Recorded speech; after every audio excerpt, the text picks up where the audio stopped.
नमस्कार, मेरा नाम है सुरेंद्र सिंह और आप देख रहे हैं एसएम न्यूज। राहुल गांधी हाथ में संविधान लेकर खड़े हुए हैं। अखिलेश यादव भी संविधान की बात करते हैं और हकीकत मुझे ऐसा लगता है कि कोसों दूर है, क्योंकि ना तो कोई सदन में बोलता हुआ नजर आ रहा है, लेकिन बहन जी जो है उपचुनाव पे जिस तरीके से ताबड़तोड़ भाषण दे रही हैं, जब बहन जी लगातार हर मुद्दे को टच कर रही हैं, हर मुद्दे पे बात कर रही हैं, और बहन जी का एक ट्विटर ही काफी होता है, पूरे देश नहीं पूरी दुनिया के अंदर बहन जी के ट्विटर को सराहते हैं कि बहन जी ऐसे ऐसे विश्लेषीकरण और ऐसे ऐसे शब्दों का बहुत चुनाव करती हैं जिससे तमाम पार्टियों के लोगों के पेट में मरोड़ हो जाते हैं।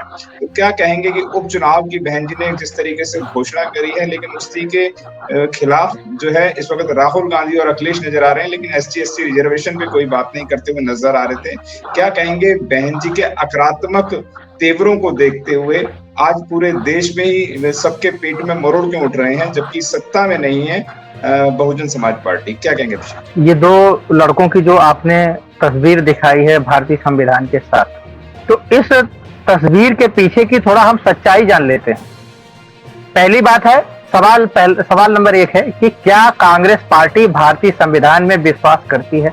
अगर हम इस सवाल को हाँ या ना में देखें, तो अगर बाबा साहब के नजरिए से देखें, क्योंकि बाबा साहब अंबेडकर ने संविधान बनाया है और संविधान सभा को ये संविधान सौंपा है, लेकिन जब वो संविधान सौंप रहे थे तो उस समय कांग्रेस पार्टी ही इस देश की सबसे बड़ी पार्टी थी और संविधान सभा को संविधान सौंपते हुए बाबा साहब अंबेडकर ने स्पष्ट तौर से कहा कि किसी भी देश का संविधान कितना भी अच्छा है वो बुरा साबित होगा अगर उस संविधान को लागू करने वाले उस संविधान से सहमत नहीं है, और कोई भी संविधान कितना भी बुरा हो वो अच्छा साबित होगा अगर उसको लागू करने वाले उससे सहमत हैं। तो केवल ये बात, ये शंका जो बाबा साहब अंबेडकर की है, सबसे ज्यादा कांग्रेस पार्टी ने इस देश में हुकूमत की है, सत्ता चलाई है। तो क्या दलितों का सामाजिक विकास हुआ है? नहीं हुआ है। क्या दलितों का जो रिप्रेजेंटेशन है, जो कॉन्स्टिट्यूशनल रिप्रेजेंटेशन है, वो पूरा हुआ है? नहीं हुआ है। क्या दलितों का जो पैसा है, जो बजट का पैसा है, वो दलितों के स्वास्थ्य, शिक्षा, सुरक्षा पे खर्च हुआ है? नहीं हुआ है। क्या जो दलितों के समाज में जो हालत है, उस हालत को अच्छा करने के लिए क्या कांग्रेस पार्टी ने कोई ऐसा स्पेशल उपाय किया है? नहीं किया है। ये क्यों नहीं किया है?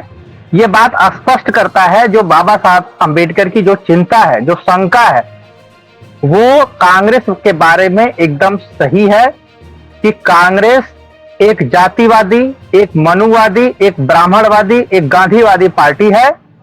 इसलिए कांग्रेस का विश्वास भारतीय संविधान पे नहीं है। दूसरी बात, जो अखिलेश यादव जी ये संविधान दिखा रहे हैं, तो समझने की बात है कि जब अंबेडकर पार्क का निर्माण लखनऊ में हो रहा था तो समाजवादी पार्टी उस पार्क के बारे में और बाबा साहब अंबेडकर के बारे में क्या राय रखती थी?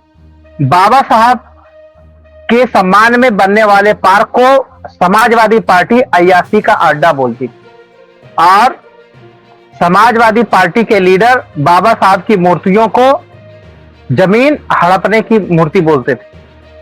तो समाजवादी पार्टी का अगर आप चरित्र देखेंगे तो समाजवादी पार्टी हमेशा दलितों के खिलाफ रही है, और जो दलितों की स्वतंत्र लीडरशिप है बहन कुमारी मायावती जी के रूप में, उस लीडरशिप के को जान से मारने का प्रयास गेस्ट हाउस कांड के रूप में किया है। तो आप ये समझ सकते हैं कि ये दोनों पार्टियां विशुद्ध रूप से जातिवादी हैं, जाति मानसिकता से ग्रसित हैं, गांधीवादी हैं, ब्राह्मणवादी हैं।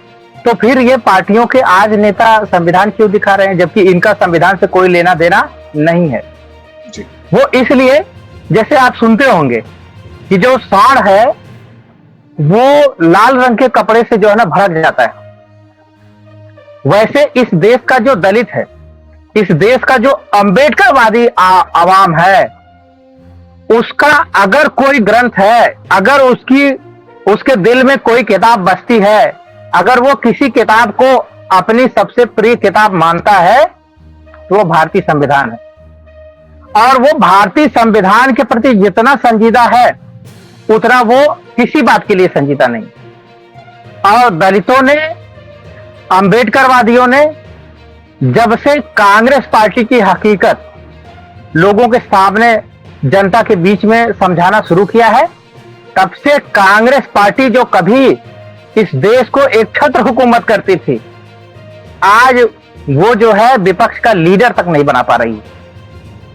उसको विपक्ष के रूप में लीडर का दर्जा तक हासिल नहीं हो पा रहा है। और जो समाजवादी पार्टी है, इसको भी अपनी औकात का अंदाजा लग चुका है।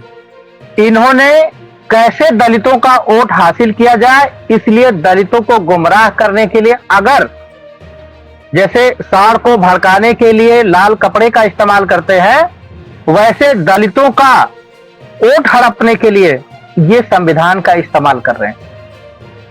संविधान विरोधी है, इनका संविधान से कुछ भी लेना देना नहीं है, लेकिन दलितों का, अंबेडकरवादियों का वोट हड़पने के लिए ये लोग मीडिया में संविधान की कॉपी उछाल रहे हैं, दिखा रहे हैं।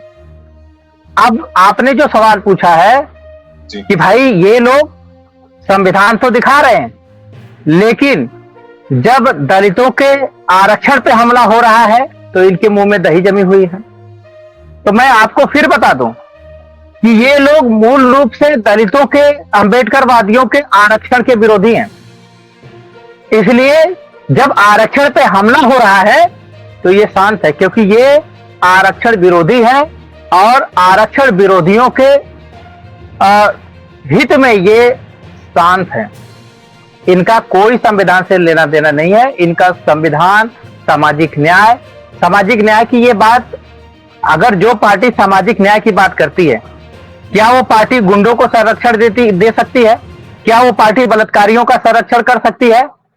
अगर कोई पार्टी गुंडे बलात्कारियों का संरक्षण करती है तो क्या वो संविधान हाथ में लेके उसका लोगों को दिखाना ये छलावा नहीं है? तो क्या? अगर आपने अभी तक हमारा चैनल सब्सक्राइब नहीं किया है तो सब्सक्राइब करें और घंटी का बटन बिल्कुल भी दबाना ना भूलें, ताकि सभी लेटेस्ट खबरें पहुंच सकें आप पे सबसे पहले।